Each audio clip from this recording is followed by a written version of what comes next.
नंदिनी बाहर आते हैं। बाहर मुक्ति रिधिमा जी से आलू के पराठों की जिद कर रही थी। वहीं रुद्राक्ष पार्थ को अपने स्कूल के बारे में बता रहा था। दोनों में कुछ ही देर में अच्छी खासी बॉन्डिंग बन गई थी। आखिरकार रिधिमा जी ने हार मान ली और पराठे बनाने लगी। सबने साथ में बैठकर खाना खाया।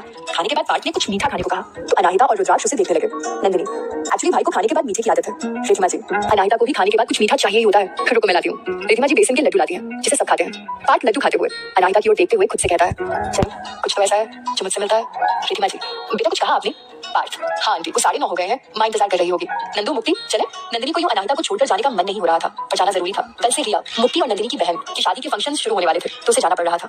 नंदिनी अनाहिता के पास आई और उसे गले लगाते हुए कहा, ज्यादा टेंशन मत लेना, अच्छे से सोना। फिर रुद्राक्ष को गले मिलकर कल कॉलेज में मिलते हैं। अनाहिता हाँ में सर हिलाती है। मुक्ति गले लगते हुए, अनाहिता ज्यादा टेंशन मत लीजिएगा और हरामी होगी, हम कल मिलते हैं। मुक्ति और Nandini, bye aunty, bye Rudra, Rudraksh, bye दी। फिर पार्थ को पास बुलाकर उसके बालों को वापस से ठीक करके, पार्थ भैया आप कल फिर आना, मैं आपके साथ अपनी पजल कंप्लीट करूंगा। Parth, of course champ. फिर पार्थ रिधिमा जी के पैर छूता है। तीनों कार में बैठते हैं। पार्थ कार स्टार्ट करता है। वो जानबूझकर देर करता है ताकि अनाहिता एक बार उसकी तरफ देखे, और होता भी ऐसा है। अनाहिता पार्थ की तरफ देखती है तो मुक्ति उसे हाथ हिलाकर बाय बोलती है। वो वहां से निकल जाते हैं। रिधिमा जी, रुद्राक्ष और अनाहिता घर में आते हैं। रिधिमा जी, नंदिनी का भाई कितना संस्कारी है, कहाँ मिलते हैं आजकल ऐसे लड़के? अनाहिता, माँ सब लड़के एक जैसे ही होते हैं, ये दूर से संस्कारी लगते हैं, पर अगर पास से देखो तो इनका वो भयानक चेहरा सामने आता है जो आप सोच भी नहीं सकते। रिधिमा जी, आपने सही कहा, लेकिन सब एक जैसे नहीं होते हैं, इतनी परख मुझे भी है लोगों की। रुद्राक्ष, हाँ माँ सही कह रही है दी, ये भैया बहुत अच्छे हैं, आपसे मुझसे भी अच्छे। अनाहिता, ठीक है, हम कहाँ उन्हें स्पेशली बुरा बोल रहे हैं। रुद्राक्ष अनाहिता के बगल में बैठकर उसके बाल बिगाड़ते हुए, पर वो बहुत अच्छे हैं। अनाहिता, हाँ बाबा बहुत अच्छे हैं, प्लीज अब हमारे बाल तो मत बिगाड़िए। रुद्राक्ष, आप और आपके बाल दोनों हमेशा कंफ्यूज रहते हैं। अनाहिता रुद्राक्ष को गुदगुदी करते हुए, अच्छा और आप? रुद्राक्ष हंसते हुए, दी सॉरी अब नहीं बोलेंगे। दोनों बहुत खुश हैं। रिधिमा जी बस उन दोनों को देखे जा रही हैं। पार्थ खुद कार चला रहा है और उसका दिल कहीं और ही अटक गया था, शायद अनाहिता की आंखों में। पार्थ, नंदिनी तेरी दोस्त ज्यादा बोलती क्यों नहीं? नंदिनी, क्योंकि उसे बोलना नहीं पसंद, आपकी तरह थोड़े जो अजनबियों से भी हाल चाल पूछती रहे। पार्थ, हाँ तो आर्मी वाले तो ऐसे ही होते हैं, बिंदास और मस्त मौला, अगर हम उसके जैसे हो जाएं तब तो दुश्मन की गोली की बजाय अकेलेपन से ही मर जाएं।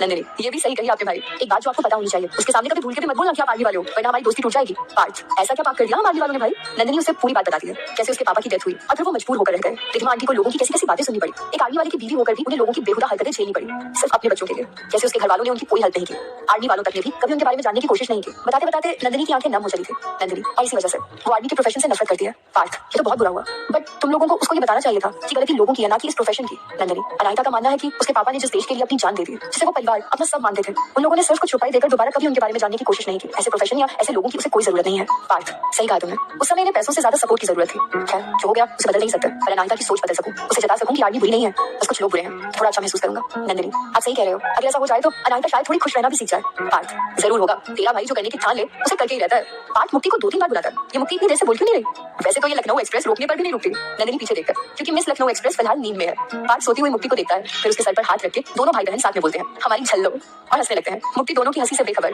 अपने ही सपनों में गुम है। सब घर पहुंचते हैं। पार्थ अपने कमरे में जाता है, नंदिनी और मुक्ति अपने कमरे में। थोड़ी देर बाद राधा जी, मुक्ति की बड़ी माँ और नंदिनी पार्थ की माँ, उनकी आवाज आती है, नंदू, मुक्ति और पार्थ नीचे आइए। तीनों नीचे आते हैं। नीचे डाइनिंग टेबल पर अर्चित, मुक्ति का भाई अनु जी और पंकज जी, मुक्ति के माँ पापा और नंदिनी के चाचा चाची विजय जी, नंदिनी और पार्थ के पापा और दादा दादी बैठे हैं। नंदिनी की फैमिली ज्वाइंट फैमिली थी और आज के टाइम में लोगों के लिए एक इंस्पिरेशन थी। पार्थ, नंदिनी और मुक्ति नीचे आते हैं। पार्थ और नंदिनी हॉल में रखे सोफे पर बैठ जाते हैं और मुक्ति खाना खाने। राधा जी उन दोनों को भी खाना खाने को कहती है।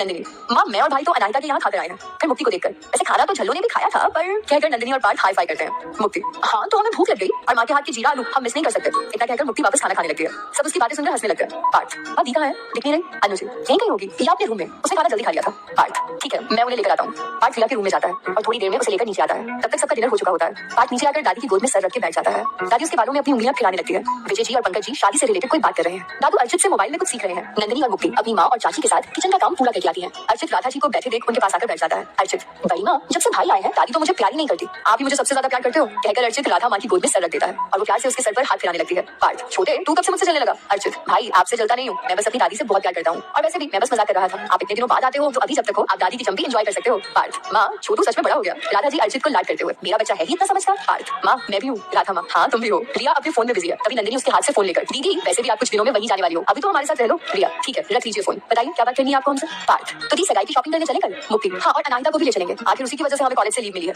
रिया, अच्छा तो बस इसलिए उन्हें ले जाना चाहिए? मुक्ति, नहीं वो हमारी और नंदू की फ्रेंड है और बहुत प्यारी थी। नंदिनी, धन्यवाद ये बताने के लिए। रिया, ये सब बातें नहीं पता हमें, वो तो हमारे लिए हमारी बहन ही है, हमने आज उन्हें फोन कर दिया था, अभी उन्हीं से बात कर रहे थे। राधा जी, हाँ इसी बहाने थोड़ा उसका मन भी बहल जाएगा। और हम लोग उनसे मिल भी लेंगे। वैसे भी कहाँ उससे मुलाकात होती है। अनुजी सही कह रही है दीदी, आप कितनी प्यारी बच्ची है, पर हमेशा उसके चेहरे पर कोई कमी सी लगती है हमें। पार्थ शायद एक मुस्कुराहट की। रिया पार्थ की ओर देखते हुए, सच कह रहे हैं आप पार्थ। दादी वैसे कुछ भी कहो, पर वो बच्ची भले 2 मिनट के लिए आए, पर उसे देखकर दिल खुश हो जाता है। अर्चित और उनकी आंखें कितनी प्यारी हैं। पार्थ सबके मुंह से अनामिका की कितनी तारीफ सुनकर खुश हो जाता है। कभी विजय जी आते हैं, वो नंदिनी को कुछ कार्ड्स देते हुए कहते हैं, नंदिनी आपको अपने दोस्तों को कुछ कार्ड्स देने थे ना। नंदिनी हाँ पापा, पर ये तो 10 ही है, हमें अनामिका को भी देना है। मुक्ति क्या बड़े पापा, आप अनामिका को भूल गए, ऐसे कैसे कर सकते हो आप पापा। पंकज जी मुक्ति के सर पर एक चपत लगाते हुए, झल्लो आप अपना दिमाग इतना मत लगाया कीजिए।